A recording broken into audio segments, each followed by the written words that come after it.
नमस्कार, मैं अनीता चौधरी और आपके सामने एक बार फिर रूबरू हो रही हूँ। आपके समय आज बात करेंगे प्रधानमंत्री नरेंद्र मोदी की। प्रधानमंत्री नरेंद्र मोदी और चीन के राष्ट्रपति शी जिनपिंग ब्रिक्स सम्मेलन में एक बार फिर आमने सामने हैं और प्रधानमंत्री ने इस सम्मेलन में भारत के पक्ष को खुलकर कहा। कोविड-19 पे तो खुलकर चर्चा हुई ही, साथ ही भारत के प्रधानमंत्री नरेंद्र मोदी ने खुले शब्दों में ये कहा कि जो भी देश आतंकवाद का गढ़ है या आतंकवाद को बढ़ावा देता है उसको सीधे इन मददगार देशों को, आतंकवाद के मददगार देशों को जो कि पूरे विश्व में अशांति फैला रहा है, उनको दोषी ठहराना चाहिए बिना किसी हिचक के और बिना किसी शब्दों के घुमाव के। प्रधानमंत्री मोदी जब ब्रिक्स सम्मेलन को संबोधित कर रहे थे तो उन्होंने आतंकवाद को दुनिया का सबसे बड़ा समस्या बताते हुए बिना नाम लिए पाकिस्तान पर निशाना साधा। पीएम मोदी ने कहा कि आतंकवाद आज विश्व के सामने सबसे बड़ी समस्या बनी हुई है। हमें यह सुनिश्चित करना होगा कि आतंकवादियों को समर्थन और सहायता देने वाले देशों को भी दोषी ठहराया जाए और इस समस्या का संगठित तरीके से मुकाबला किया जाए, एकजुट होकर मुकाबला किया जाए।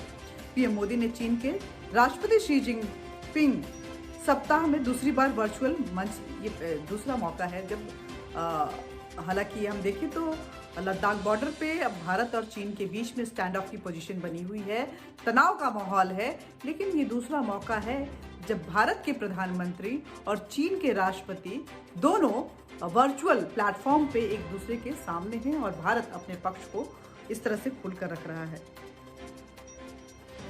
ब्राजील, रूस, भारत, चीन और साउथ अफ्रीका के नेता कोविड-19 महामारी के बीच इकोनॉमिक रिकवरी पर चर्चा के लिए ये सम्मेलन हुआ था। रूसी राष्ट्रपति व्लादिमीर पुतिन के आमंत्रण पर PM Modi global stability, shared security and innovative growth theme पर आयोजित वर्चुअल ब्रिक्स सम्मेलन में शामिल हुए थे। पीएम मोदी ने संयुक्त राष्ट्र संघ, विश्व व्यापार संगठन और विश्व स्वास्थ्य संगठन जैसी बहुपक्षीय संस्थाओं में सुधार पर भी जोर देने की बात कही है। उन्होंने कहा कि इन संस्थाओं की क्रेडिबिलिटी जो है उस पर बहुत सवाल उठ रहे हैं और ऐसे में ये जरूरी है कि इनमें बदलाव जरूर हो।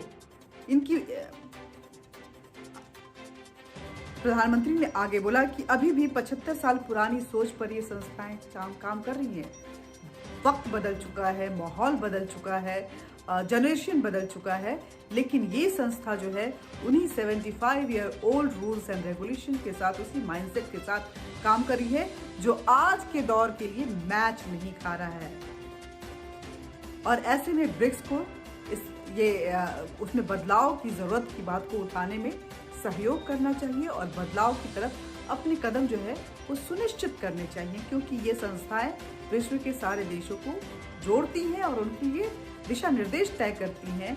ऐसे में अगर ये इनकी विश्वसनीयता पे अगर सवाल उठता है तो कहीं ना कहीं वो जो सुझाव का, जो सहायता का और जो सुधार का काम है वो ठीक तरीके से, निष्पक्ष तरीके से नहीं हो सकता। पीएम मोदी ने कहा कि हमने आत्मनिर्भर भारत अभियान चलाया जिसके तहत व्यापक सुधार प्रक्रिया भी शुरू हुई भारत में।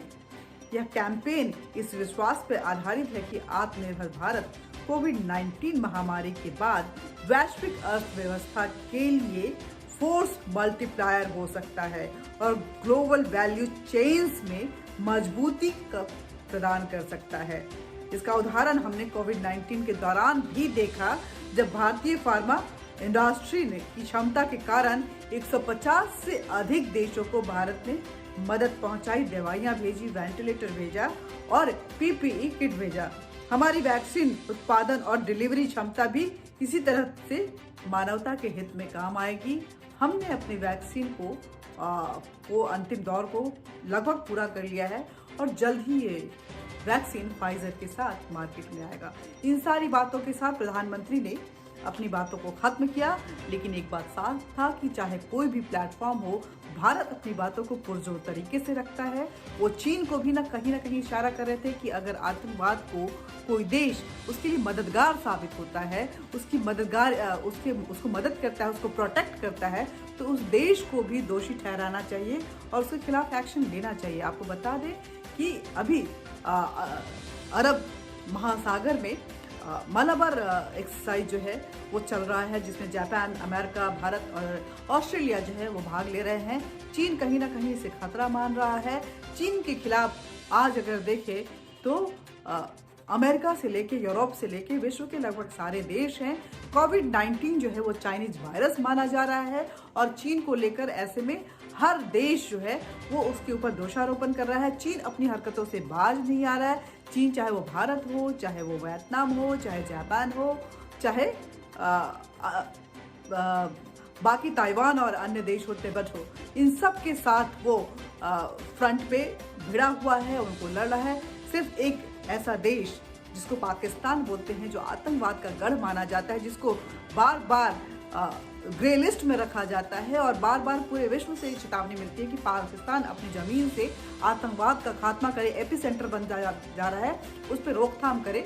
और इसी दबाव की वजह से पाकिस्तान ने एक लिस्ट भी जारी की, जिसमें आतंकवादियों का लिस्ट जारी की, जिसमें जो बात भारत बार बार कह रहा था कि 26/11 में पाकिस्तान के उस हाफिज सईद और बाकी जो मौलाना मसूद और बाकी लोगों का हाथ था, उस लिस्ट में उनके नाम जो हैं वो सामने आए हैं।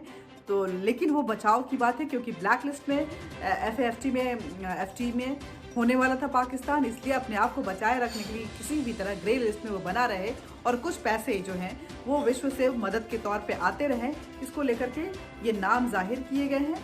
लेकिन पाकिस्तान नहीं सुधरता और कहीं ना कहीं जब बात पाकिस्तान के खिलाफ एक्शन की आती है या उन आतंकवादियों को टेररिस्ट लिस्ट में डालने की बात आती है, तो चीन उसकी सहायता करता है।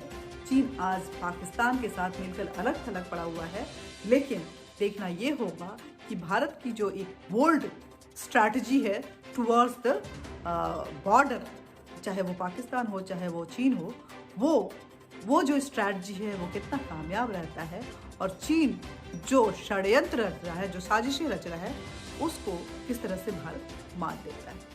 आज के लिए बस इतना ही। बातचीत करते रहेंगे, लेकिन बातचीत का ये सिलसिला जारी रहेगा, इसलिए ज़रूरी है कि आप हमारे चैनल को सब्सक्राइब करें, बेल बटन दबाएं और लाइक जरूर करें, अपने विचार जरूर साझा करें।